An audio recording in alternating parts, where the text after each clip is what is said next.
Hasil rapat terbatas Erick Thohir dan STY.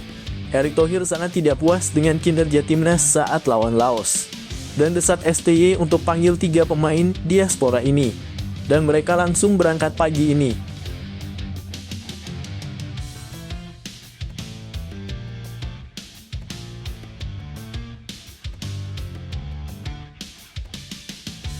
Mantap, langsung gercep.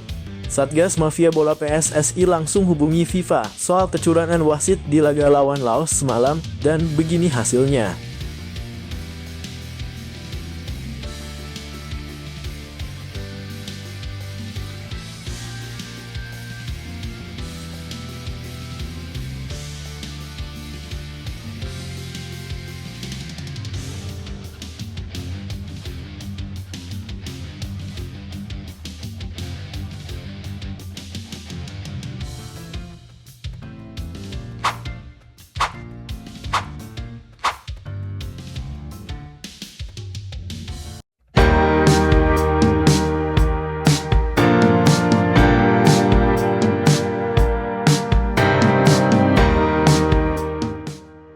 Satgas Anti Mafia Bola PSSI kembali menunjukkan aksi sigapnya. Setelah pertandingan fase grup Piala AFF tadi malam antara Indonesia dan Laos, banyak pihak mengeluhkan keputusan kontroversial wasit yang merugikan timnas Garuda. Salah satu momen yang menjadi sorotan adalah gol Laos yang berawal dari bola yang sudah keluar lapangan, tetapi tetap dianggap sah oleh wasit. Tidak ingin membiarkan ketidakadilan ini berlalu begitu saja, Satgas Anti Mafia Bola PSSI langsung bergerak cepat.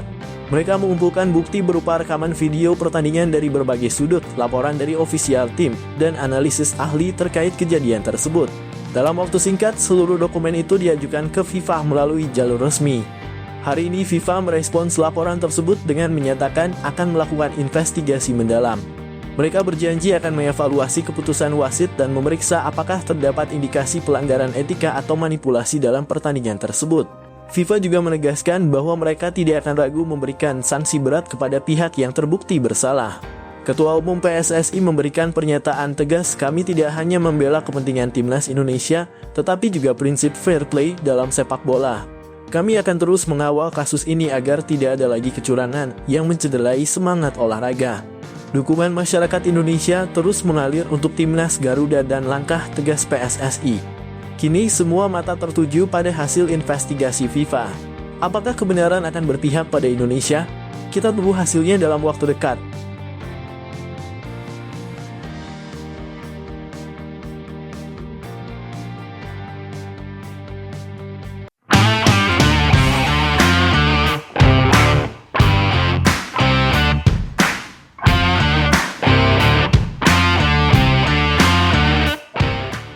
Ketua Umum PSSI Erick Thohir menggelar rapat terbatas bersama pelatih timnas Indonesia, Shin Tae-yong, setelah hasil imbang yang mengecewakan melawan Laos dalam pertandingan terakhir.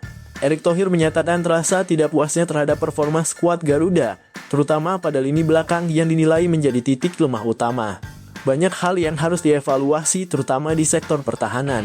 Kita harus bergerak cepat memperbaiki ini agar siap menghadapi Vietnam, ujar Erick Thohir kepada awak media setelah rapat. Sebagai hasil dari diskusi tersebut, PSSI memutuskan untuk segera memanggil 3 pemain keturunan, yaitu Jay Itzes, Ragnar Oratmangoen, dan Tom Haye untuk memperkuat timnas Indonesia. Ketiga pemain ini diharapkan dapat menambah kualitas permainan tim, baik dari segi pertahanan maupun kreativitas lini tengah. Ketiganya dijadwalkan bergabung dalam sesi latihan hari ini untuk persiapan laga krusial melawan Vietnam besok.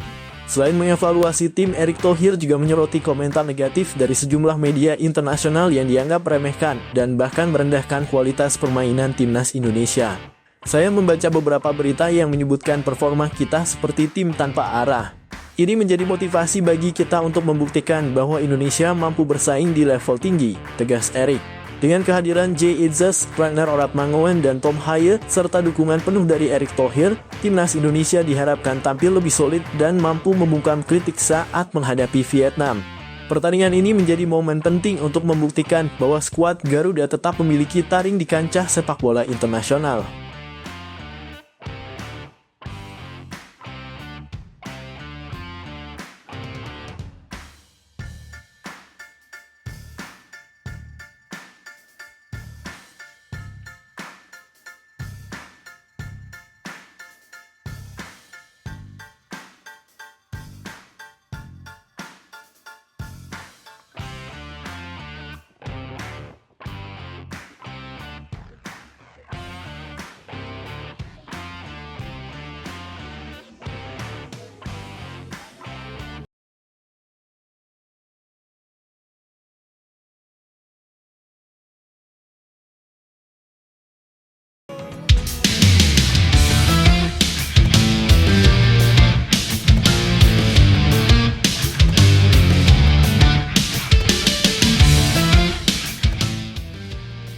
Sebuah media Italia membandingkan program naturalisasi timnas Indonesia dengan Malaysia, dan Harimau Malaya disebut punya cara kuno.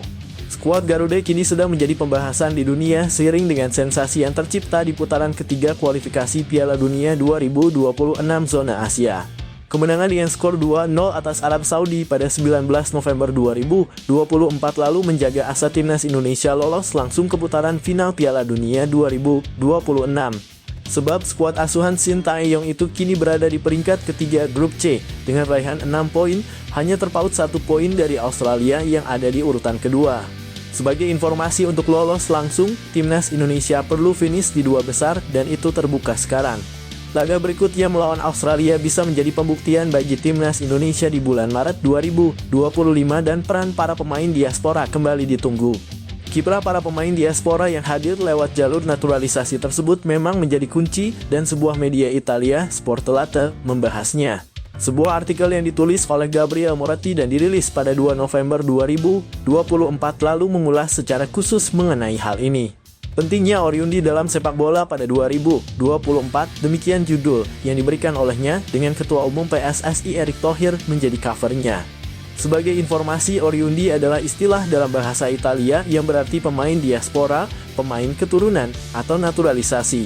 Italia sudah sering mengandalkan pemain keturunan di tim nasionalnya seperti Mauro Camoranesi yang menjadi aktor penting di balik keberhasilan mereka menjadi juara Piala Dunia pada 2006 lalu.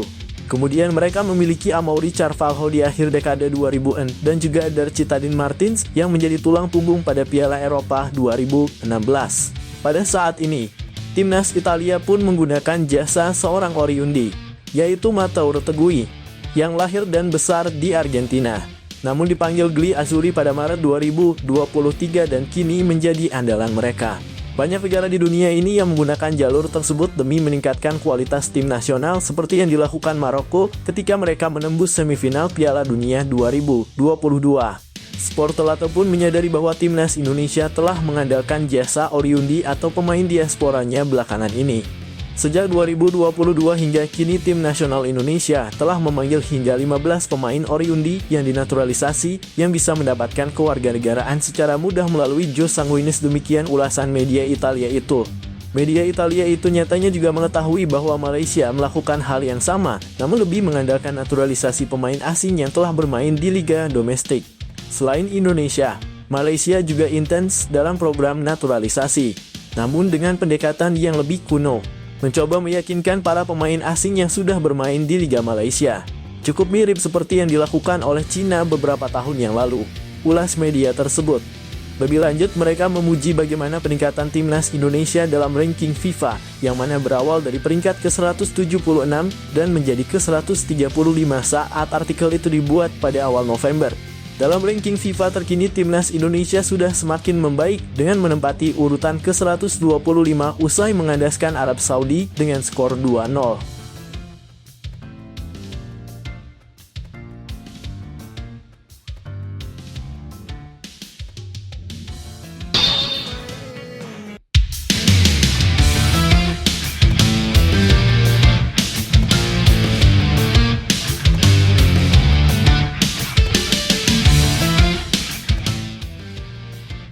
Kesempatan besar tengah menanti Thailand untuk merekrut bek tangguh Elkan Bagot. Ketua Tim Nasional Thailand, Madam Pang, dilaporkan sedang memantau situasi pemain bertahan berusia 21 tahun tersebut. Jika Elkan merasa kurang dihargai oleh timnas Indonesia, Thailand siap memberikan peluang baginya untuk membela gajah perang. Madam Pang yang dikenal sebagai sosok berpengaruh dalam sepak bola Thailand dikabarkan tertarik dengan kemampuan Elkan yang sudah terbukti tampil solid di Eropa bersama klubnya Cheltenham Town. Dengan performa seperti itu, Thailand meyakini Bagot bisa menjadi tambahan kekuatan signifikan bagi skuad mereka, terutama di Piala AFF mendatang. Elkan adalah pemain dengan kualitas luar biasa. Jika ia merasa tidak mendapatkan tempat yang layak di Indonesia, pintu kami selalu terbuka. Kami menghargai pemain yang punya potensi besar seperti dia, ungkap Madam Pang dalam sebuah wawancara. Meski demikian, langkah ini tidak akan mudah mengingat Elkan sudah memperkuat timnas Indonesia sejak level junior. Namun apabila hubungan antara Elkan dan PSSI terganggu atau ia jarang mendapat menit bermain, peluang Thailand untuk memboyongnya bisa semakin besar. Di sisi lain, Indonesia perlu segera mengambil langkah untuk mempertahankan Elkan, terutama dengan memberi kepercayaan lebih kepadanya di turnamen besar seperti Piala AFF. Kehilangan pemain sekelas Elkan Bagot akan menjadi pukulan besar bagi timnas Garuda. Apakah Elkan Bagot akan tetap setia kepada Indonesia atau ia tergoda oleh tawaran Thailand? Kita tunggu kabar selanjutnya dari sang pemain berbakat ini.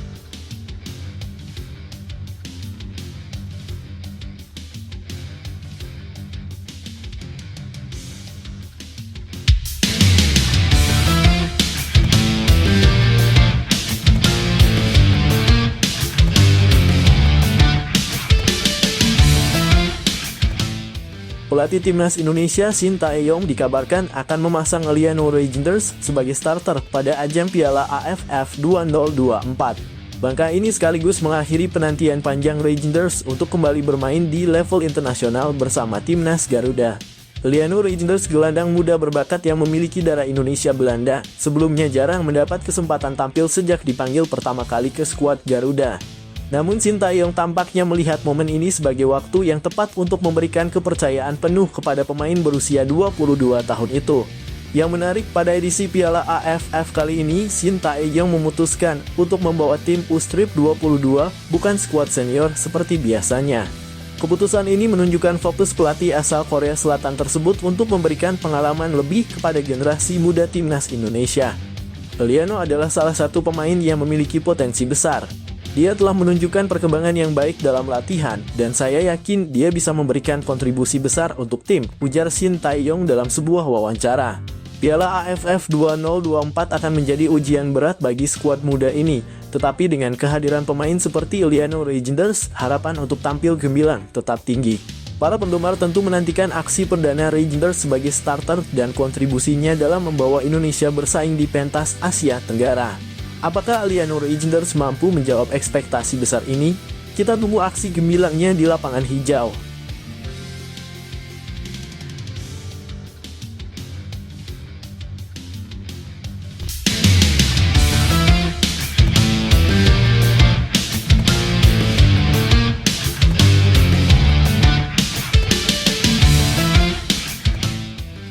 Dua pemain yang berkarier di Eropa, Elkan Bagot dan Liano Reijnders, resmi dipanggil pelatih Shin Tae-yong untuk memperkuat timnas Indonesia di ajang Piala AFF 2024. Kehadiran keduanya memberikan harapan besar bagi para supporter bahwa Garuda bisa mengukir sejarah baru di pentas sepak bola Asia Tenggara.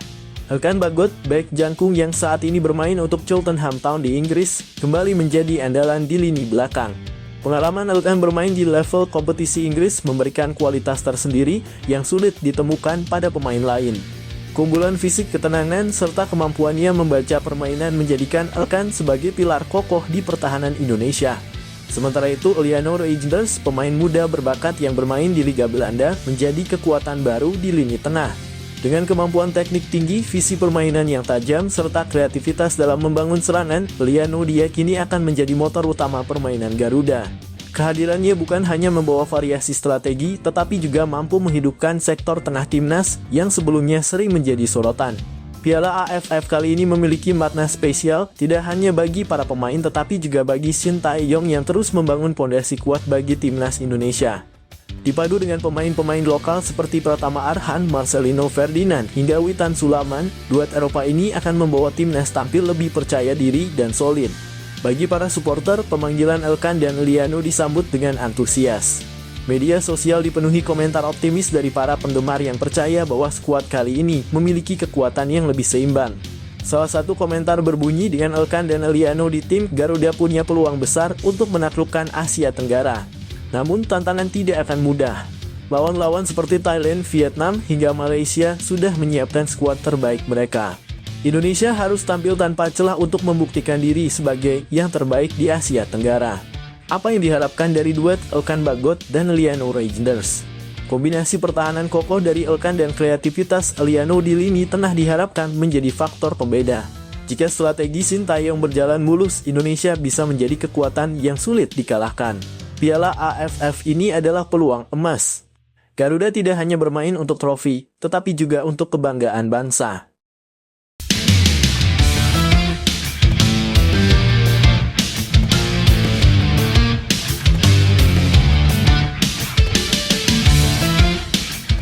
Media besar Belanda membahas naturalisasi timnas Indonesia.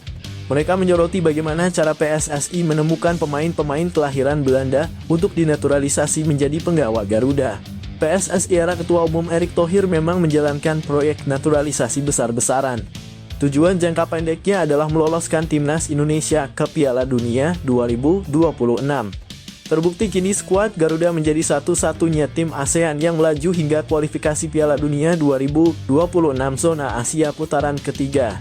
Hal ini mencuri perhatian media Belanda, tepatnya Radio NPO 5. Mereka mewawancarai langsung wartawan Belanda yang punya garis keturunan Indonesia, Neil Petersen. Mereka penasaran bagaimana PSSI bisa menemukan pemain-pemain berbakat yang punya darah merah putih. Wawancara tersebut diunggah dan diterjemahkan di YouTube Yusa Nugraha, yaitu mereka harus mencari. Sekarang juga ada agensi dari Belanda yang fokus bertugas untuk hal tersebut, kata Neil Petersen dikutip Rabu (27 November 2024). Neil Petersen juga memulas kecerdikan para penggawa timnas Indonesia yang saling bujuk. Bisa ada Calvin Verdonk yang merayu Mas Hilgers atau Ragnar Oratmangoen yang membujuk oleh Romein. Sekarang bahkan tak cuma agen. Pemain-pemain yang sudah join di timnas Indonesia mereka membujuk pemain lainnya, ucap Neil Petersen. Romein saat ini belum resmi menjadi warga negara Indonesia.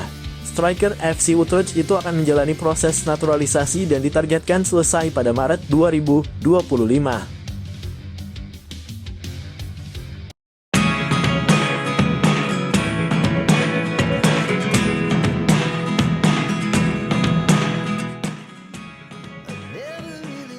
Arab Saudi dibuat beranak oleh Indonesia di Stadion Utama Gelora Bung Karno, Jakarta, Selasa (19 November 2024). Dalam laga ke-6 grup C putaran ketiga kualifikasi Piala Dunia 2026 zona Asia, skuad Garuda menghantam Arab Saudi 2-0 lewat penampilan yang superior. Gol Indonesia diborong oleh Marcelino Ferdinand pada menit ke-32 dan 57.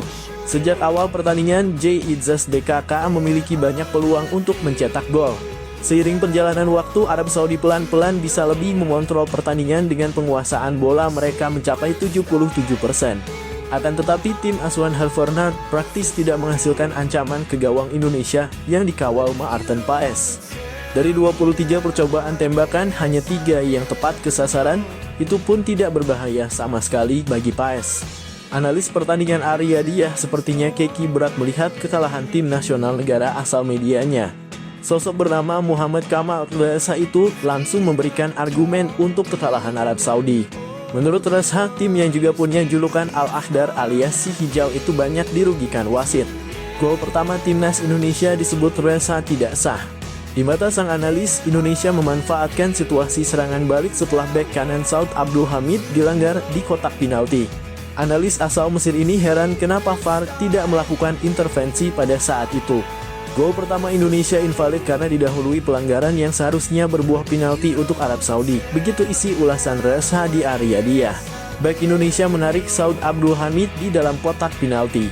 VAR seharusnya melakukan intervensi untuk insiden itu. Di akhir pertandingan, timnas Indonesia kehilangan Justin Hubner yang menerima kartu merah pada menit ke-89. Menurut Reza, Hubner seharusnya sudah diusir keluar lapangan lebih cepat. Wasit gagal dalam keputusannya dengan hanya memberikan kartu kuning kepada Hubner, walaupun sudah mengambil referensi dari VAR. Dia seharusnya memberikan kartu merah kepada Hubner di menit ke-24 karena mengenai kepala pemain Saudi, Mohamed Al-Kahtani, dengan telapak sepatunya. Analisis Reza sedikit mendapatkan dukungan dari pelatih Arab Saudi, Havertz. Sang juru taktik mengakui bahwa timnas Indonesia memang tampil bagus sehingga layak menang. Akan tetapi Renard juga menyebut ada kesalahan wasit yang merugikan timnya.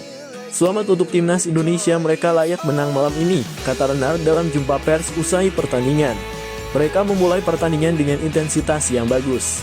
Jadi, kami dihukum malam ini. Kami menerima 2 serangan balik yang berbuah gol bagi Indonesia. Tetapi sebuah tendangan penalti seharusnya kami dapatkan.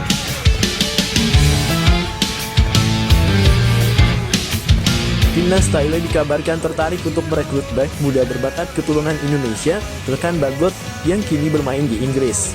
Thailand melihat peluang karena Elkan belakangan ini jarang mendapat menit bermain bersama timnas Indonesia. Namun dengan tegas, Elkan menolak tawaran tersebut dan menyatakan komitmennya untuk tetap setia membela Garuda. Elkan Bagot yang kini bermain bersama Ipswich Town di Liga Inggris sudah menarik perhatian banyak pihak sejak bergabung dengan timnas Indonesia. Dengan tinggi dan kemampuannya yang solid, Elkan menjadi bek yang diandalkan. Hal ini membuat Thailand yang tengah membangun tim tangguh di Asia tertarik untuk mengajak Elkan bergabung. Beberapa media di Thailand bahkan menyebutkan bahwa mereka siap menaturalisasi Elkan agar ia bisa memperkuat skuad mereka. Namun Elkan Bagot langsung memberikan pernyataan tegas mengenai pilihannya. Pemain bertalenta ini menyatakan bahwa ia ingin terus membela timnas Indonesia. Indonesia adalah negara yang pertama kali memberi saya kesempatan bermain di ajang internasional. Saya merasa bangga dan terhormat bisa mengenakan seragam timnas Indonesia. Saya akan terus memberikan yang terbaik untuk Indonesia, ujar Elkan. Di media sosial, para pendukung timnas menyambut hangat keputusan Elkan tersebut. Banyak penggemar yang mengungkapkan rasa bangga dan apresiasinya. Ini baru pemain yang punya jiwa nasionalis. Loyalitasnya membuktikan bahwa Elkan bermain untuk negara bukan hanya kesempatan, tulis salah satu penggemar di Twitter yang mendapat banyak dukungan dari pengguna lainnya. Pelatih timnas Indonesia Shin Tae-yong juga mengapresiasi sikap Elkan. Elkan adalah pemain yang memiliki mental kuat dan semangat besar. Kami sangat menghargai keputusannya untuk tetap bersama Indonesia. Kami akan terus mendukung perkembangannya di timnas, ucap Shin Tae-yong dalam pernyataan resminya. Semoga harapan admin ini menjadi kenyataan. Amin.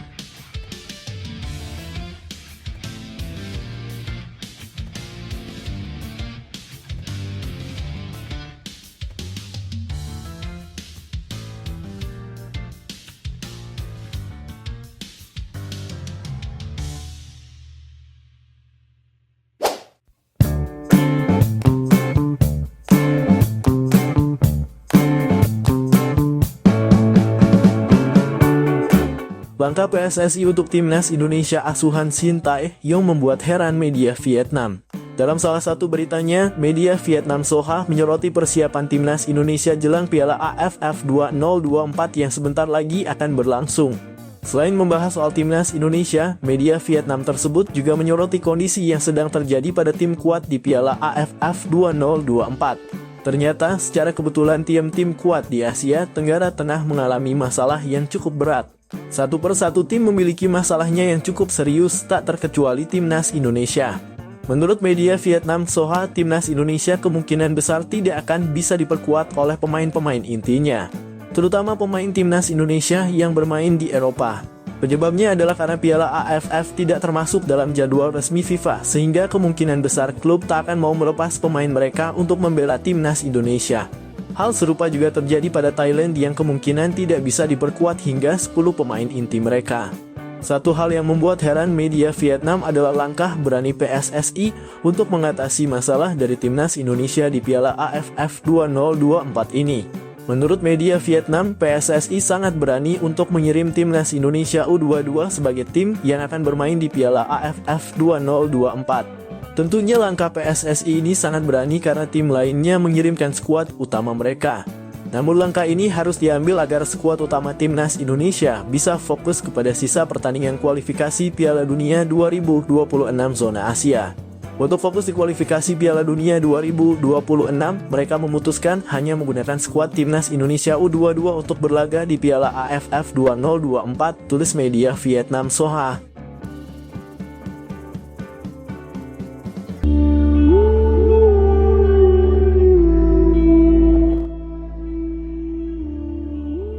Berita menggembirakan datang untuk pecinta timnas Indonesia.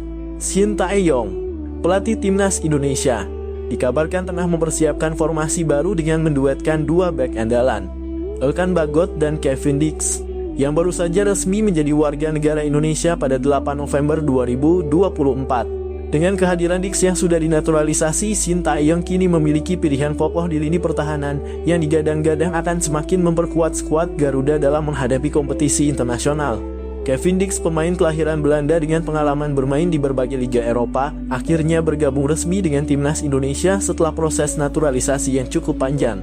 Dengan posisinya sebagai bek kanan yang tangguh, Kevin Dix menawarkan ketenangan, pengalaman, dan kemampuan bertahan serta menyerang yang sudah teruji. Di sisi lain, Elkan Bagot, yang lebih muda namun juga penuh potensi, telah membuktikan kualitasnya di posisi bek tengah dalam beberapa pertandingan timnas sebelumnya. Duel antara Dix dan Bagot ini diharapkan akan menciptakan benteng yang sulit ditembus, menjadikan timnas Indonesia semakin solid di belakang. Dengan duet ini, timnas Indonesia akan lebih kuat dalam bertahan dan stabil di belakang. Kehadiran Dix akan membantu menutup kekosongan di sisi kanan, sementara Alkan menjadi pemimpin di area pertahanan tengah. Jika Sintayong berhasil mengintegrasikan keduanya, Indonesia tidak hanya akan sulit ditembus tetapi juga memiliki lini belakang yang siap mendukung serangan. Kombinasi Bagot dan Dix juga meningkatkan kepercayaan diri skuad Garuda. Di bawah asuhan Sintayong, Indonesia siap tampil lebih tangguh dalam kompetisi Asia dan mampu menantang lawan-lawannya dengan skuad yang semakin solid. Para pendukung berharap duet ini akan membawa timnas Indonesia ke level yang lebih tinggi dan siap bersaing di kancah internasional.